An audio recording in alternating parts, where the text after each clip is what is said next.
요한일서 5장 11절에서 13절. 교독하신 후에 13절 다 같이 읽도록 하겠습니다. 11절 제가 읽고 12절은 성도님들이, 13절은 다 같이 읽도록 하겠습니다. 11절입니다. 또 증거는 이것이니 하나님이 우리에게 영생을 주신 것과 이 생명이 그의 아들 안에 있는 그것이니라. 아들이 있는 자에게는 생명이 있고 하나님의 아들이 없는 자에게는 생명이 없느니라. 13절입니다. 내가 하나님의 아들의 이름을 믿는 너희에게 이것을 쓰는 것은 너희로 하여금 너희에게 영생이 있음을 알게 하려 함이라. 아멘. 요한일서 5장 11절에서 13절의 말씀을 가지고 나는 영생을 믿습니다. 사도신경 14번째 마지막 사도신경의 말씀을 전하고자 합니다. 요즘 우리들의 삶을 보면 참 예전과 달라진 삶이 참 많습니다. 되도록 이제 외출을 자제하고 또 사람 많은 공간에는 꼭 마스크를 착용하죠. 그리고 시시때때로 우리가 손세정제를 사용한다든지 비누로 손을 자주 씻습니다. 또 식당 같은 데 가면 어떻습니까? 들어갈 때 그건 방문 기록부를 작성하죠. 이름하고 전화번호, 혹시라도 모를 그런 것을 대비하기 위하여 우리가 준비를 하고 조심을 합니다. 이렇게 코로나 바이러스 시대를 살아가며 우리는 위생과 건강에 신경을 많이 쓰고 있습니다. 어린아이부터 노년에 이르기까지 정도의 차이는 있겠지만 누구나가 건강에 예민한 것을 봅니다. 저도 월요일 밤에 이제 밤까지죠, 노회에 참석하고 또 다음날 화요일 방송 설비를 좀 보강하느라고 밤을 꼬박 새웠습니다. 그러다 보니 목이 약간 잠겼었습니다. 그래서 수요기도회 때 피치 못하게 이제 마스크를 쓰고 설교를 한 적이 있습니다. 예방 차원이었던 것이죠. 지금처럼 전염력이 높은 바이러스가 유행할 때는 우리가 이렇게 더욱 건강에 신경을 써야 됩니다. 어느 교회 목사님이 설교에 앞서 성도들에게 이런 인사를 건넸습니다. 모두 마스크를 쓰고 거리를 두고 앉아있는 것을 보니까 다들 지금은 천국에 가기는 싫으신가 봅니다 라고 이렇게 인사를 하셨습니다. 그랬더니 앉아있던 성도님들이 코로나 때문에 좀 많이 위축이 됐었는데 다들 이제 활짝 웃으시면서 그 분위기가 밝아지는 그런 일이 있었다고 합니다. 그렇습니다. 사람에게 가장 중요한 것은 생명입니다. 예수님을 믿음으로 말미암아 구원받은 우리들일지라도 이 땅에서 하나님이 주신 생명을 귀하게 여겨야 되는 것이죠. 우리가 할 수 있는 한 생명을 소중히 여기고 가꾸는 삶을 살아야 됩니다. 값지게 생명을 여기며 사는 것이 그럼 어떻게 사는 것일까요? 우선 우리가 생명을 어떻게 얻게 되었는지 우리는 잊지 않는 삶을 살아야 됩니다. 바로 예수 그리스도로 말미암아 죄로 말미암아 사망에 이르렀던 우리를 생명을 주셨습니다. 구원해 주신 것이죠.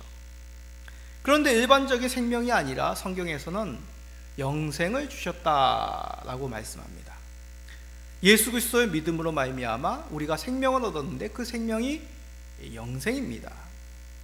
자, 신앙생활을 조금 하신 분들은 당연히 그렇게 고백을 하실 것입니다. 내가 예수님을 믿음으로 영생을 얻었습니다 라고 그렇게 고백을 하십니다. 그러면 영생이 무엇이겠습니까? 죄로 죽은 자들인 우리가 하나님으로부터 영생을 얻었다고 했는데, 그러면 우리가 그 영생을 얼마나 살면서 그 의미를 깊이 깨닫고 있습니까? 사도신경은 우리들에게 성령님께서 우리들에게 영생을 주셨음을, 영생을 얻었음을 성령님께서 가르치고 계시다는 것을 사도신경이 말씀합니다. 사도신경은 우리가 가져야 될 믿음의 가장 기초를 말씀한다고 하였습니다. 기반이 잘 닦이면 외부의 어떤 힘이 올지라도 흔들리지 않고 무너지지 않습니다. 사도신경이 그런 역할을 하는 것이죠. 사도신경을 통해서 우리의 믿음이 견고해지고 우리가 바르게 믿음 생활을 할 수 있게 됩니다. 오늘은 사도신경의 이제 마지막 시간입니다. 사도신경이 마지막으로 우리들에게 영생이 있음을 알려주시는데 그 의미가 도대체 무엇인지 말씀을 통해 얻기를 소원합니다. 자, 먼저 사도신경의 12번째 내용을 우리 읽어봅시다. 시작. 영생을 믿습니다. 예. 짧지만은 이게 무슨 뜻입니까? 나는 영생을 믿습니다 라는 그런 신앙 고백입니다. 더 정확하게 표현하면 나는 영생함을 믿습니다 라는 얘기입니다. 우리 성도님들은 영생함을 믿으십니까? 예, 다들 아멘이실 겁니다. 그런데 믿음이 없는 사람들이 우리들이 영생함을 믿습니다 라는 고백함을 듣는다면 무엇이라고 할까요? 우리 자녀들 혹시 선생님이나 친구들에게 나는 영생함을 믿어 라고 말한다면 그 상대방의 반응이 어떨 것 같습니까? 아마 친구들이 이런 얘기 할 겁니다. 너 어떻게 됐니? 어디 아파? 아니면 눈이 동그래져 가지고 그 다음부터 이상하게 우리들을 쳐다보기 시작할 겁니다. 왜 그럴까요? 세상 사람들은 우리가 영생함을 믿지만 세상 사람들은 성경을 모릅니다.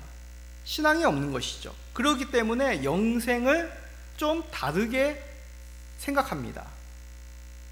세상 사람들이 생각하는 영생은 도대체 무엇일까요? 한자적으로 영원할 영, 생명생, 영원히 사는 것, 죽지 않고 영원토록 사는 것이라고 세상 사람들은 이해를 합니다.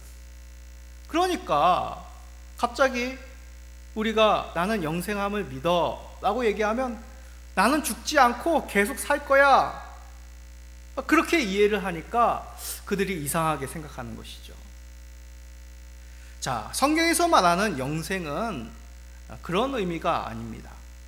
자, 말씀을 봅시다. 요한복음 17장 3절입니다. 우리 다 같이 읽어봅시다. 요한복음 17장 3절.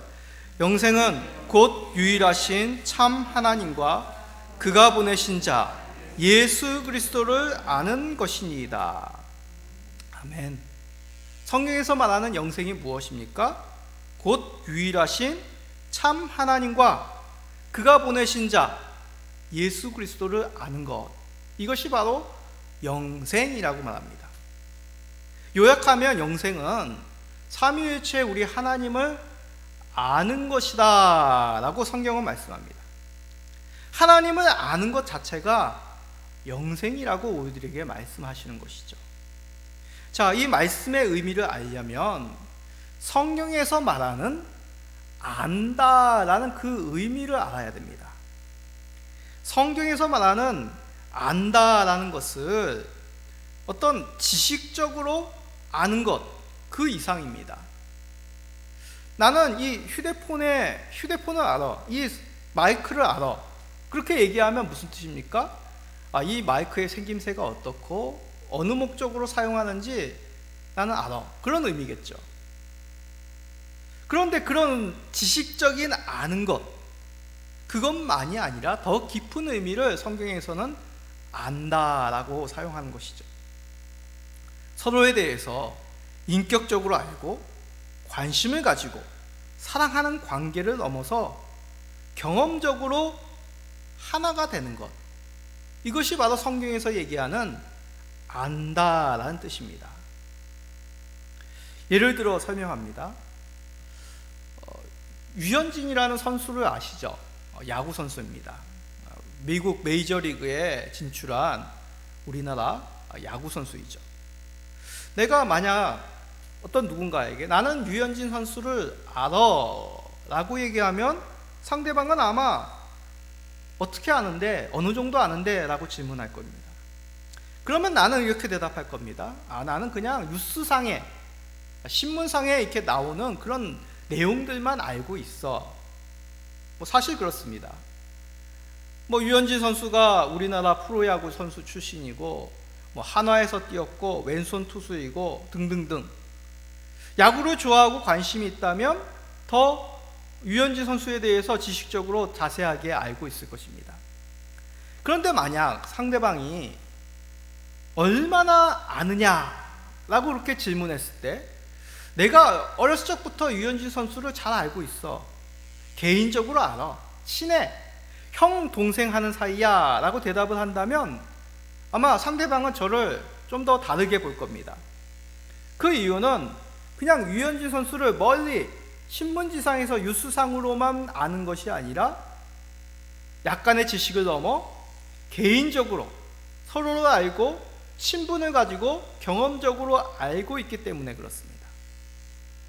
사회적으로 누구를 안다는 단어 속에서도 이렇듯 문맥에 따라 그냥 피상적으로 지식적으로만 아는 것이 있는가 하면 서로의 관계, 깊은 관계 속에서 서로의 그런 여러 가지 속 깊은 것까지도 아는 경험적이고 특별한 관계 속에서 안다라는 단어를 사용하기도 하는 것이죠.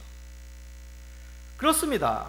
성경에서 말하는 서로를 안다라는 것은 경험적으로 알며 이해하고 사랑하고 함께 동행할 수 있는 그런 관계를 성경에서 말하는 안다라는 용어입니다.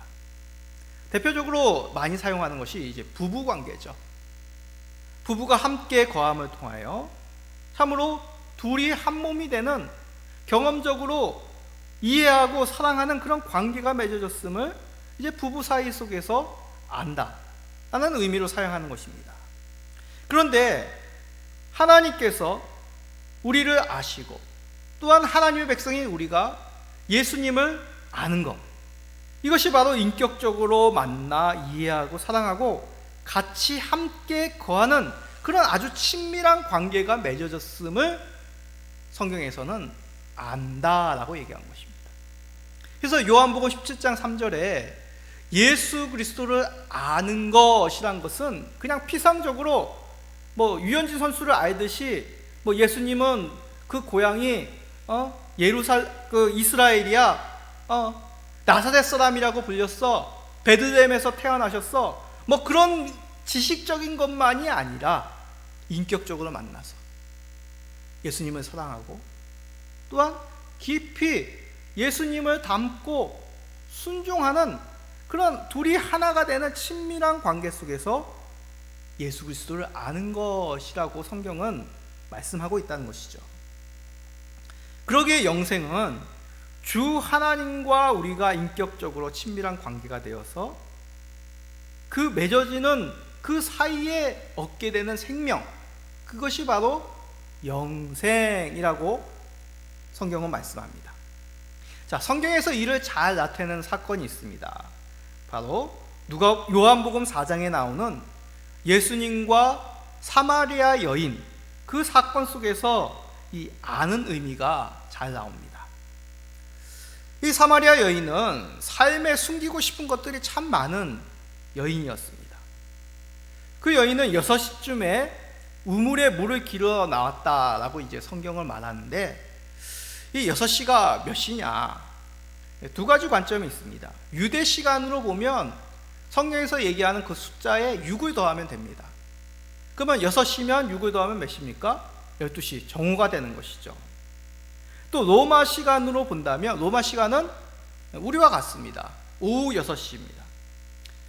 오후 6시면 해가 지는 이 무더운 이스라엘 사람들이 해가 지는 그 시간 속에 많은 사람들이 본격적으로 활동을 합니다. 그래서 대부분 여인들도 광장에 나와서 우물가에 모여가지고 물을 깃는 시간이 대부분 새벽 아니면 이제 저녁인 것이죠. 해가 지는 때입니다. 그런데 예수님과 사마리아 여인과의 대화를 보면 이 둘만 있는 것이죠. 물 길러 온 다른 사람이 있는 것이 아닙니다. 이를 보아 뭐 정오든 오후 6시든 우리가 정확히 알 수 없지만 이 여인은 지금 사람이 없는 우물가에 사람들이 꼭 물을 떨어오는 그런 시간을 피해서 물을 기르러 오는 어떤 운동적인 삶을 살고 있음을 우리가 성경 속에서 알게 되는 것이죠. 특별히 이 여인은 어디 사람이라고 하였습니까? 사마리아 여인입니다. 유대인들은 사마리아인들과 말도 섞지 않습니다. 왜냐하면 사마리아인과 가까이 하면 그들의 부정함이 자신에게 옮는다라고 그렇게 믿기 때문인 거예요. 그런데 예수님은 이 여인에게 말을 것입니다. 그리고 그 여인에게 영원히 목마르지 않는 생수가 있음을 말씀하십니다. 자, 사마리아 여인은 이 뜻을 이해하지 못합니다. 그런 여인에게 예수님은 왜 은둔할 수밖에 없는 그 여인의 깊은 삶까지 말씀하십니다. 정말 그 여인에게 필요한 것이 무엇인지를 깨닫게 하시기 위해서이죠. 바로 예수님으로 말미암은 생명이 이 사마리아 여인에게 필요함을 가르쳐 주시기 위하여 이렇게 예수님이 여인에게 말씀을 거신 것입니다. 사마리아 여인은 마을 사람들에게 예수님이 그리스도이심을 밝히 안기며 그를 알립니다. 이렇듯 여인과 마을 사람들이 예수 그리스도를 통하여 생명을 얻게 되는 그 시작이 어떻게 됩니까? 예수님이 사마리아 여인에게 찾아가서 알므로 그의 깊은 것까지도 아시고 그에게 필요한 것까지도 아심으로 말미암아 이 사마리아 여인이 예수 그리스도를 믿어 영생을 얻게 됩니다. 마을 사람들이 이 여인의 증거로 말미암아 그들도 역시 예수 그리스도를 믿고 생명을 얻게 되는 것이죠.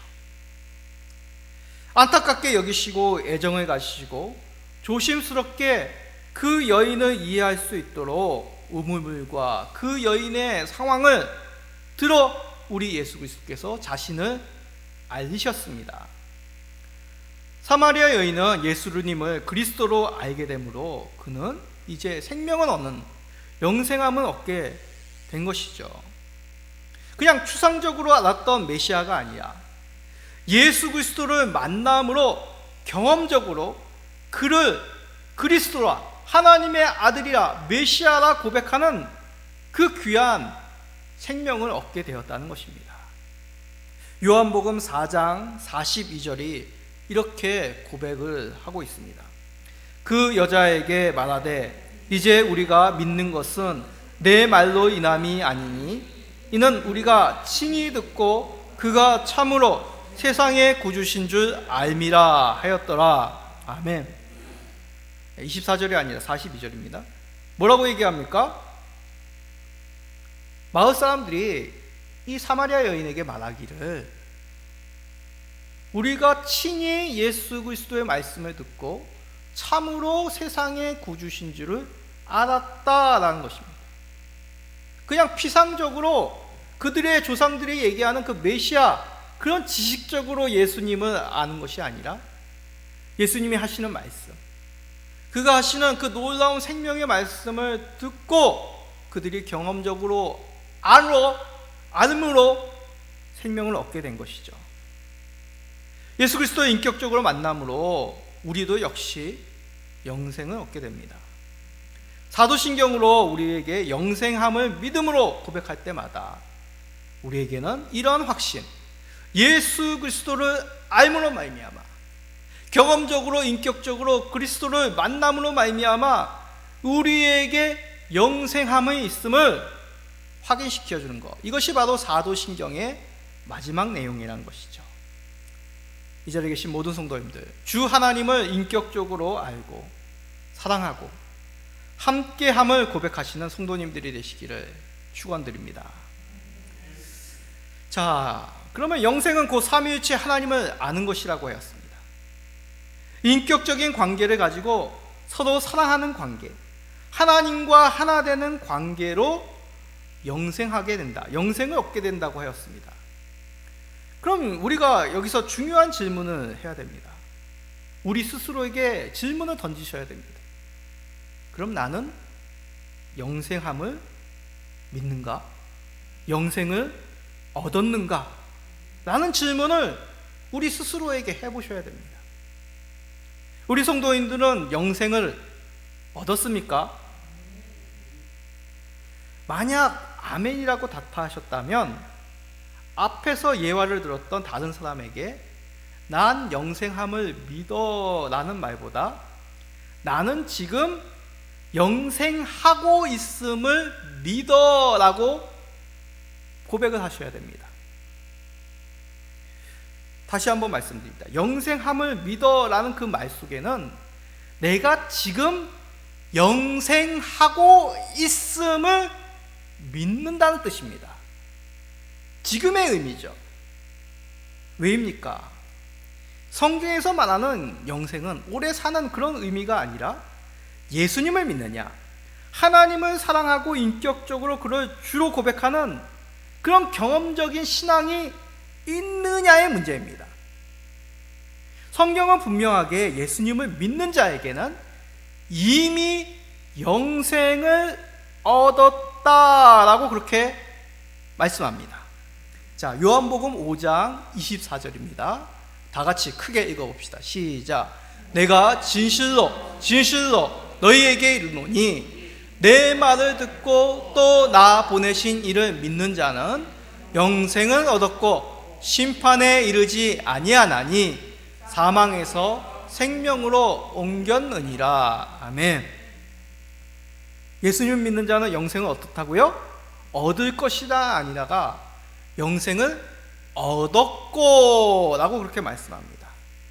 여기서 얻었고 라는 그런 의미는 현재에도 영생이 지속되고 있다, 영생을 소유하고 있다라는 현재적인 의미입니다. 우리나라 말은 얻었고 라는 것은 그냥 과거적인 의미, 과거의 어떤 한 행동을 뜻하는 것으로 이해가 됩니다. 그런데 이 헬라어 원어적인 의미로 얻었고 속에는 현재에도 그 영생이 있다라는 그런 뜻을 포함하고 있다는 의미입니다. 믿음이 그렇지 않습니까? 예수님을 믿는 것은 단지 과거에 한번 내가 예수님을 믿었었어 라는 그런 뜻이 아니지 않습니다. 지금도 내가 예수님을 믿고 있어 라는 것이 예수님을 믿는다는 뜻입니다. 과거에만 나의 주, 나의 하나님, 내가 믿고 의지하고 순종했던 구주가 아니라 지금도 나의 주시오, 지금도 내가 의지하고 순종해야 될 하나님을 믿고 있다는 것이 내가 예수님을 믿는다, 하나님을 믿는다는 의미인 것이죠. 영생의 의미도 마찬가지입니다. 단지 영생을 먼 미래에 예수님이 재림하실 때, 아니면 우리가 죽어서 가는 천국에서 영생한 삶이 있어 라는 그 이상의 의미가 예수님을 믿는 이 땅의 삶이 곧 영생하는 삶이라는 것을 성경은 말씀하고 있다는 것입니다. 한번 우리 성도님들 이렇게 고백합시다. 나는 지금 영생함을 믿습니다. 나는 지금 영생함을 믿습니다. 자, 이 의미를 좀 더 쉬운 예로 설명하겠습니다. 자녀들이 부모님을 사랑하고 믿고 따르는 것, 그냥 어렸을 적에 귀여울 때, 그럴 때 순진할 때 부모님을 사랑하고 따르는 것, 그때만이겠습니까? 아닙니다.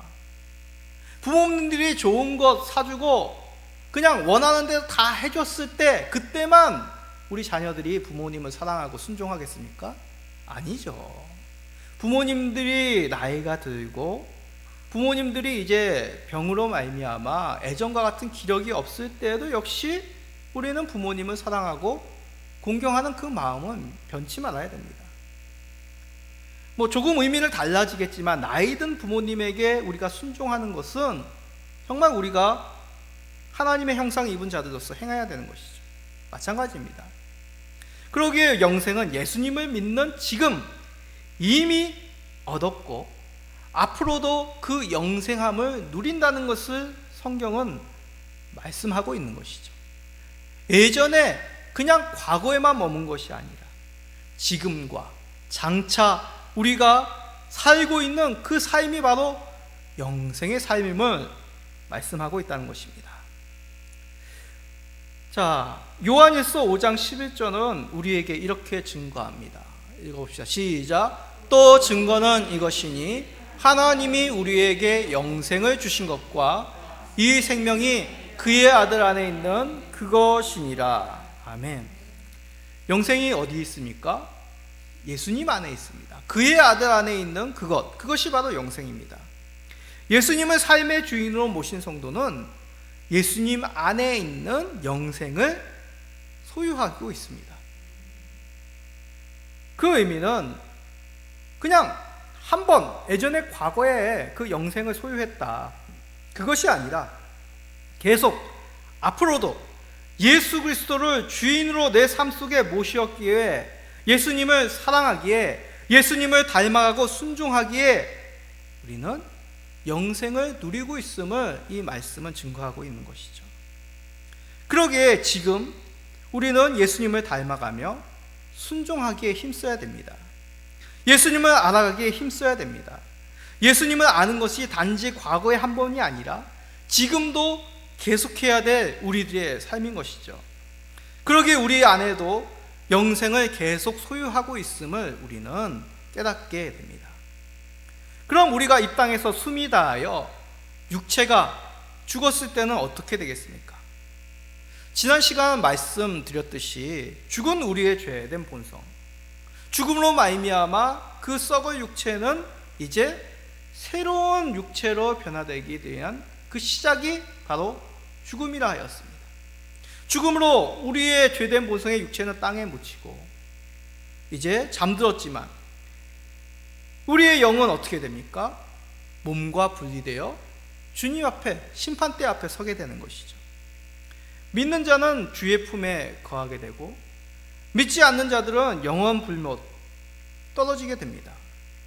그러기에 죽음은 끝이 아니라 믿는 자에게는 영생의 삶의 연장이고, 믿지 않는 자들에게는 심판의 죽음이 계속되는 그러한 심판의 시작임을 우리는 알게 되는 것이죠. 그러다 주 예수님께서 재림하시면 어떤 일이 일어납니까? 이제 썩을 육체가 변화되어 새로운 부활체로 일어나게 됩니다. 믿는 자는 생명의 부활로, 믿지 않는 자는 사망의 부활로 일어나 믿지 않는 자는 영원 심판, 영원토록 이제 불못의 심판에 거하게 되는 것이고, 믿는 자는 생명의 부활로 일어나므로 영원 생명을 새하늘과 새 땅에서 누리게 됩니다. 그러기에 영생은 현재만이 아니라 장차 하나님 나라에서 하나님과 영원토록 거하는 그 기쁨의 삶을 또한 말씀하고 있음을 우리는 깨닫게 되는 것이죠. 영생을 우리가 소유하였지만 이 땅에서 생을 당하여 죄된 육신이 땅에 잠들었을 때 우리의 영혼은 주님과 영생합니다. 주님께서 이제 재림하였을 때 새로운 부활체로 함께 영과 육이 하나 되어 하나님과 합하여 하나님 나라에서 영원토록 거하며 주와 함께 동행하는 그 영생의 삶이 또한 우리들에게 있음을 말씀하는 것이죠. 이것이 바로 성경에서 말하는 영생입니다. 현재 우리가 예수 그리스도를 믿음으로 그 안에 있는 영생을 누리며 장차 우리의 육이 이 땅 가운데 묻어졌을 때 영혼은 주님 앞에 예수 그리스도의 의로 말미암아 품에 안겨 영생을 거합니다.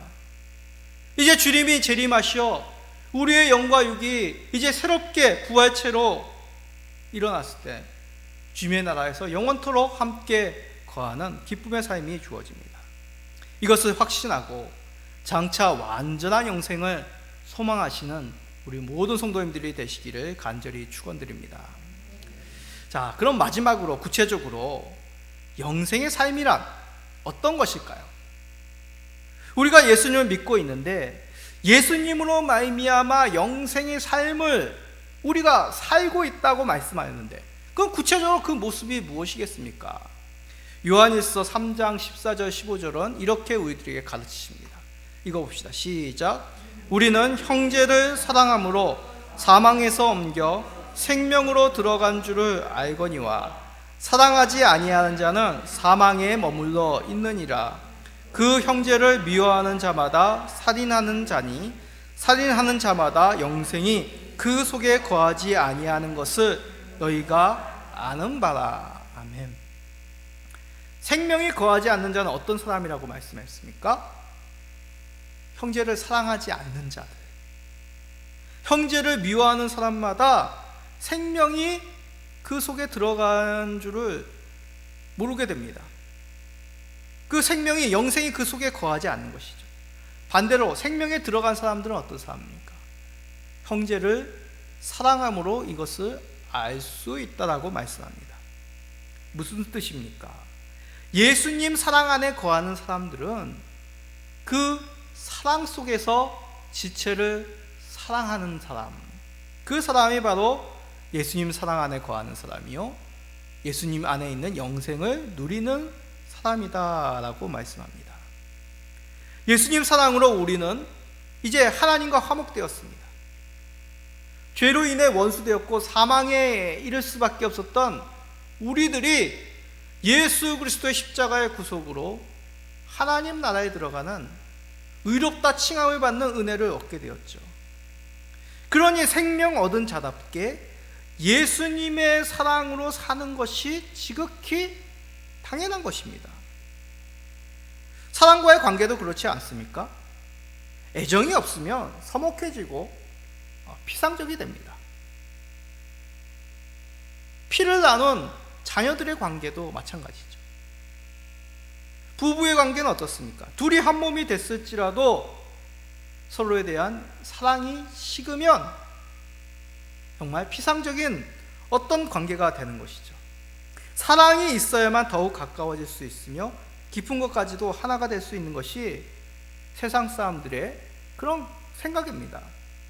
그렇다면 예수님의 사랑으로 영생을 얻은 자라면 어떻게 살아야 되겠습니까? 예수님의 사랑으로 하나님을 사랑하는 것뿐만 아니라 내 이웃을 내 몸과 같이 사랑하는 것이 예수님의 그 하나님의 사랑을 받은 자의 삶인 것이죠. 여기서 우리는 중요한 교훈을 얻습니다. 영생의 삶의 의미가 무엇인지를 깨닫게 되는 것이죠. 영생의 삶은 예수님과 사랑하는 것, 그 관계가 깊어지는 삶입니다. 어제보다 오늘 더 예수님과 깊은 관계로 사랑하면 그 성장이 이루어지는 것, 예수님의 관계가 더욱 깊어지는 것이 곧 영생의 삶인 것이죠. 예수님의 사랑을 더 깊이 있게 알아감으로 예수님을 더 깊이 사랑하며 어떻게 하면 주를 기쁘시게 할까, 그런 선한 고민들이 솟아나는 그런 삶이 바로 영생의 삶, 예수님을 사랑하는 삶이라고 우리들에게 가르치십니다. 죄로 어그러진 그 에덴 동산의 모습을 그려야 한 것이죠. 죄로 어그러지기 전에, 타락하기 전에, 쫓겨나기 전에 에덴 동산의 삶은 어떻습니까? 아담은 하나님 앞에 숨긴 것이 없었습니다. 늘 에덴 동산은 하나님과 함께 거닐면서 그와 교제하였던 삶이 에덴 동산 삶이죠. 아담은 모든 동물들을 보고 이름을 지을 정도로 하나님이 만드신 그 피조물들을 깊이 알았습니다. 동물들도 아담에게 순종하며 서로 함께 행복한 삶을 에덴 동산에서 살았던 것이죠. 지금 우리가 누려야 될 영생의 삶이 그러한 것입니다. 하나님과 동행하는, 예수 그리스도로 말미암아, 성령님으로 말미암아 우리가 매일매일 하나님과 친밀하게 교제하는 삶, 이것이 바로 우리가 이 땅에서 누릴 영생의 삶이란 것이죠. 예수 그리스도로 말미암아 하나님이 주신 이 피조물들을 사랑하며 가꾸며 나의 욕심으로 사용하는 것이 아니라 하나님의 영광을 위하여서 피조물들을 바라보는 그러한 삶이 바로 영생의 삶임을 성경은 말씀하고 있다는 것입니다. 이제 예수님께서 재림하실 때 우리가 완전하게 누릴 그럼 영생의 삶은 어떠한 삶이겠습니까?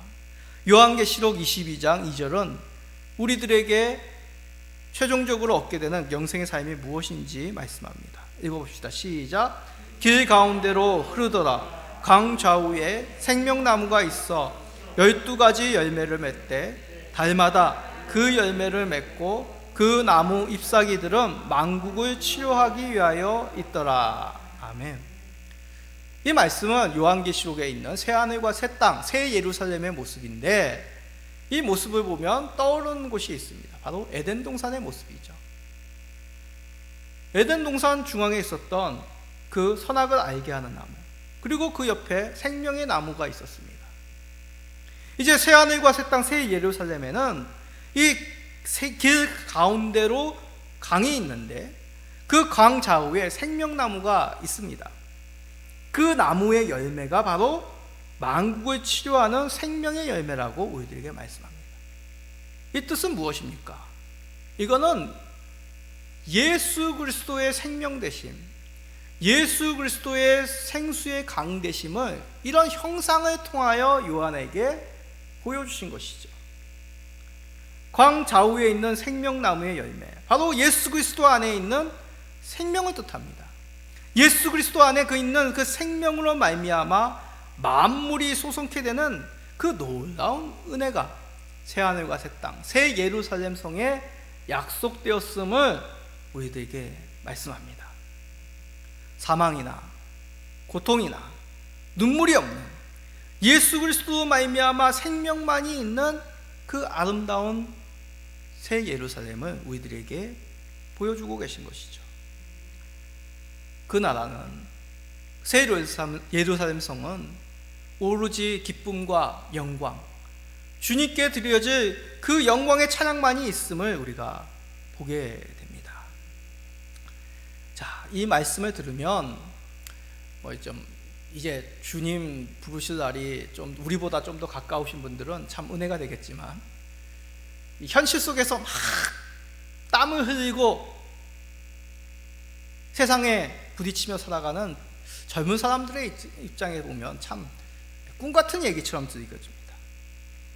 지금 우리는 코로나 바이러스를 고통당하며 여러 분쟁들이 있죠. 북한은 이런 상황 속에서 엄청난 핵미사일을 만들었다고 이제 행진을 하며 그런 걸 볼 때마다 참 답답하고 불안함을 느끼는 것이 우리의 현재의 삶입니다. 이러한 현실 속에서 예수 그리스도를 아는 것이 영생이다. 그 영생의 삶이 예수 그리스도의 사랑으로 이웃을 사랑하는 것이다. 좀 너무 피상적으로 느껴질 때가 많습니다. 그렇기 때문에 예수 그리스도가 필요한 것입니다. 우리의 생각과 우리의 지식으로는 그 영생의 기쁨을 누릴 수가 없는 것이죠. 마치 사마리아 여인처럼 우리에 닦여진 그 모든 문제에 갇히어서 우리는 움츠러들고 남들에게 정말 부끄러운 그 모습을 감추며 가면을 쓰고 이 땅 가운데 살아갈 수밖에 없습니다. 그러나 예수 그리스도께서 우리에게 찾아와 주시고 우리를 깊이 아시고 인격적으로 만나 주심으로 말미암아 우리는 주 안에 있는 생명을 얻게 됩니다. 그것이 바로 이 답답한 현실 속에 우리가 숨쉬고 살아갈 수 있는 진정한 생명이 되는 것이죠. 예수님 안에서 우리가 생명을 누려야 됩니다. 사도신경은 우리들에게 이것을 가르쳐 주기 위하여 마지막에 우리에게 영생이 있음을 알게 하신 것이죠. 성부 하나님으로부터 시작되어서 우리의 고백의 그 마지막이 영생의 삶이라는 것을 끝맺음으로 우리가 최종적으로 얻게 되는 큰 은혜가 무엇인지를 사도신경을 통하여 날마다 고백하고 누리게 하셨던 것입니다. 사랑하는 우리 엘림 시민교회 성도님들, 그리고 온라인으로 함께 예배드리는 모든 성도님들, 예수님 안에 영생이 있음을 우리가 놓치지 않고 붙잡기를 소원합니다. 이를 알게 하시는 분이 바로 성령 하나님이라 하였습니다. 예수님을 더욱 깊이 사랑할 수 있는 것, 성령 하나님을 통하여 가능합니다. 우리가 이 답답한 현실 속에서 숨쉬고 살아갈 수 있는 것, 예수님을 주로 고백함으로, 예수 그리스도 안에서 우리가 그 사랑을 깊이 성령님을 통하여 누리게 될 때 우리는 그 영생의 기쁨의 충만함을 누리게 됩니다. 완전한 영생의 삶, 예수님의 친히 뵙는 그 영광이 있기를 예수 그리스도의 이름으로 간절히 축원드립니다. 아멘.